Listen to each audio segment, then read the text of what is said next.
If you're a nurse, pharmacist, or healthcare professional thinking about transitioning into tech, one of your biggest concerns is probably this: will I have to take a pay cut to do it? The fear is real, and choosing the wrong role can quietly set you back years financially. A lot of career change advice online pushes healthcare professionals toward entry level tech roles that pay far less than what experienced clinicians already earn. I trained and worked in healthcare as a clinical pharmacist before transitioning into software engineering, and today I work at the intersection of healthcare and technology as a health informatics specialist. In this video, I'm going to walk you through the specific tech roles healthcare professionals can realistically transition into while protecting their income, and how to decide which one actually fits your background instead of guessing. Most people approach career transitions with a wrong question. They ask, how do I get any job in tech? That particular question usually leads to starting from zero. That means learning random skills, competing with beginners, and accepting entry level salaries. The smarter question is, which tech roles actually value my healthcare experience? When you ask that instead, the strategy changes completely. You stop trying to escape your background and you start using it as leverage. Unfortunately, I didn't know this when I started, but I'm glad I finally found it. And to make this practical, I'm not just going to list roles. I'm going to give you a simple decision filter that you can apply to yours as we go. As we go through each role, I want you to evaluate it using what I call the salary protection role filter. For each role, ask yourself 4 questions. 1. Does this role clearly value my healthcare experience? 2. How difficult is a transition relative to my current skills? 3. Can this role protect or quickly restore my income level? Then 4. What is the long-term growth potential for this role? One more question to keep in mind as we go is, where would I have an unfair advantage in my first 6 to 12 months? That question alone eliminates a lot of bad options. The first pathway that we want to talk about is health informatics or clinical informatics, and that's exactly where I work. This is often one of the fastest transitions for healthcare professionals because domain knowledge is heavily valued in this field. In these roles, you work on systems like the electronic medical records that you already use, reporting tools, and clinical workflows, improving how care is delivered and documented. So if you enjoy systems, process improvement, and working inside healthcare environments, this can be both impactful and financially competitive. However, if you dislike process heavy work, compliance requirements, or even institutional environments, this role can feel restrictive over time. The second pathway is healthcare data analyst. Healthcare generates enormous amounts of data, outcomes, quality metrics, operational performance, and even financial indicators. Professionals who understand what this data means in real clinical settings have a major advantage. If you already work with reports, metrics, or performance data, this can be a natural transition with strong earning potential and flexibility.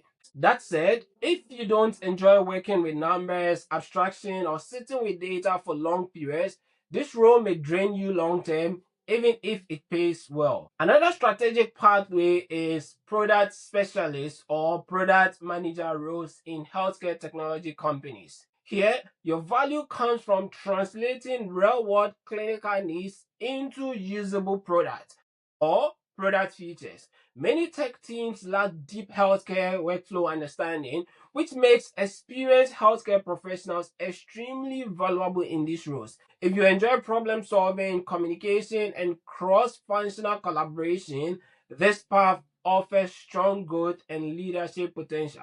But if you prefer deep individual work over meetings, trade-offs, and constant communication, product roles can feel frustrating despite the compensation. The fourth part where we want to talk about is health IT implementation. When organizations adopt new systems, these professionals ensure that the technology actually works in real environments and is adopted successfully. This role heavily values operational experience, making it a faster transition for many healthcare professionals. However, if your goal is long-term technical depth or building products rather than deploying them, this role may plateau sooner than others. Finally, there is software engineering, especially in healthcare-focused products or systems. This part usually takes the longest to transition into.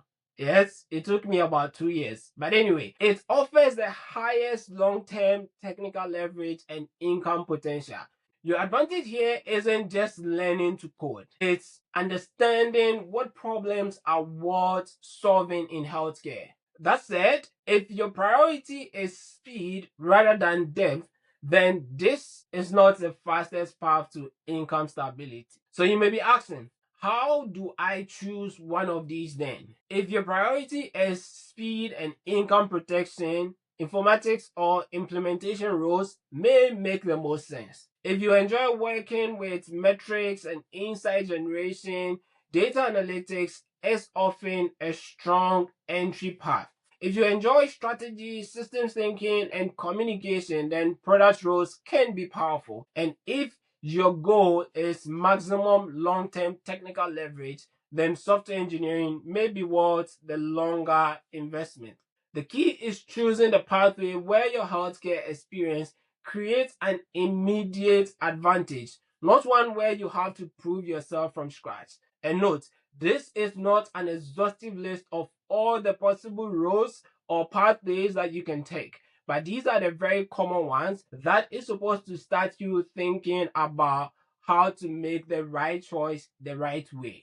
Here's the most important takeaway. You do not need to compete as a beginner in tech.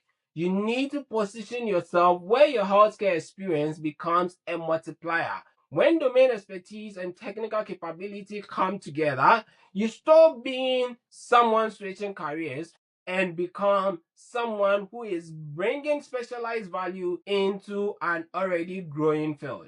In the next video, I'll break down the exact skills healthcare professionals should start learning first based on which of these roles you choose, so you don't waste months learning the wrong things. If you haven't seen the previous video where I explained how to transition into tech without starting over, I'll link it below. Check it out to understand the foundation for career transition in healthcare. And if you want a structured roadmap instead of generic career advice, go ahead and subscribe to this channel for more of such videos, and check out the other videos that has been published on the channel. I'll see you in the next one.